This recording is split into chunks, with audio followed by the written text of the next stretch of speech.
Welcome to Africalēnisi. Today is a continuation of Kobby and his friend the eagle. This time, in a small little town called Anomabo in the central region of Ghana. Let's see what happens between Kobby and the eagle. Hello, Kobby. How was your trip? Says the eagle. From Accra. Kobby responded. My ride was all right, except the motorways haven't been designed in order to bypass the towns. We are therefore forced to go through the cities or the towns, which adds more traffic to the journey. Other than that, it was okay. My, oh my, says the eagle. You surely certainly don't complain, huh? Anyway, hop on, said the eagle.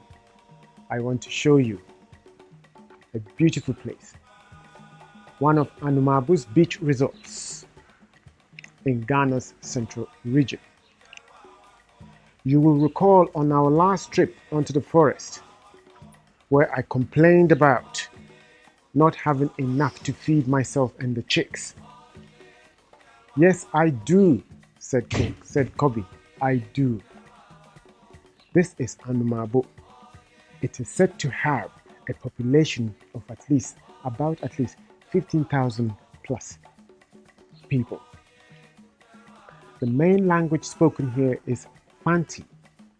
So if I said to you, Kobby, or then, how would you respond? I don't know, said Kobby. You respond by saying Boko or Oye. So Otinden in Fanti means how is it going? Boko, cool, which means it's cool. Oye, which means it's alright. Anomabo has a fort, or it's called Fort William. It's one of the legacies of slave trade in the region. The fort, or Fort William, was built by the British, said specifically for the trading of slaves. The fort in Anomabo is only about 16.5 miles from Cape Coast. The position of the fort is said to be strategic because the river in which the slaves used to have their last bathe, it's only about 20 miles walk from the fort. The eagle says, I want to point out to you the importance of maintenance, Kobby. Try to look down. You would see efforts being made to preserve the coastline, to ensure the sea does not engulf or overrun the shoreline. You could see sea barriers being placed in front of the shoreline to prevent flooding from the sea, or to prevent the sea from gushing in uncontrolled, take over the town. Kobby, said the eagle, the moral here is always maintain your surroundings, and when at school or at work, always maintain a high standard. If you do not maintain a high standard, you will always be overridden by other people who will take over what you're doing. So it is important, whenever you are tasked to do anything, always maintain a high standard. By then, the item in which you are maintaining would last longer for generations to come. Kobby called out the eagle. Yes, replied Kobby. What is the matter with you today? What do you mean? Said Kobby. You seemed a little apprehensive today, Kobby. Is everything all right? You are right. I am a bit apprehensive because I'm scared you drop me in the water. Come on, Kobby, said the eagle. Why would you think that? I have told you once before not to fret, said the eagle. And even during flight, if I accidentally dropped you or let go of you, I would have used my talons to grab hold of you. Why are you concerned? You could be dropped into the sea. Why? Asked the eagle. I cannot swim, replied Kobby.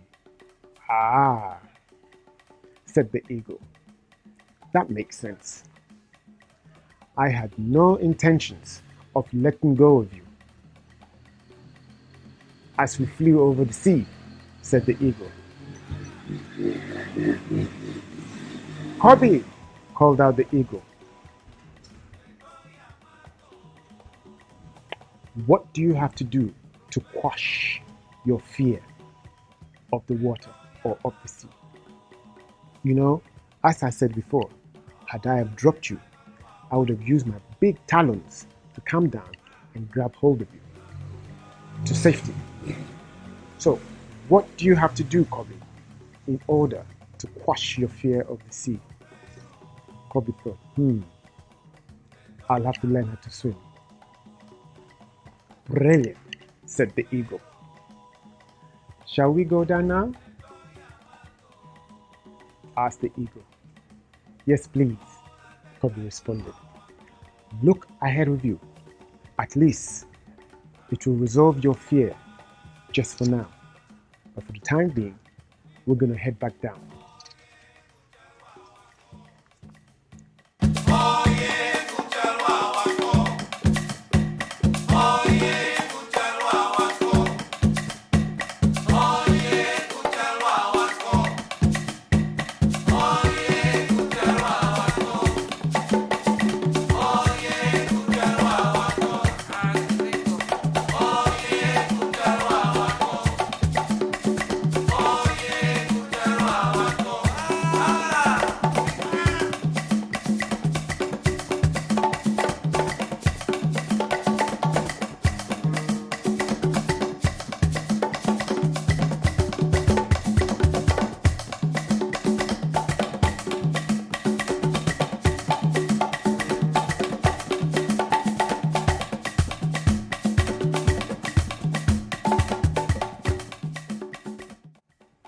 I hope you all enjoyed the story.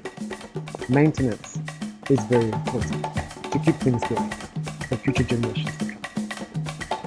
Alright, until our next meeting, do have a pleasant day. Don't forget to share, like, to subscribe for the next story. Until then.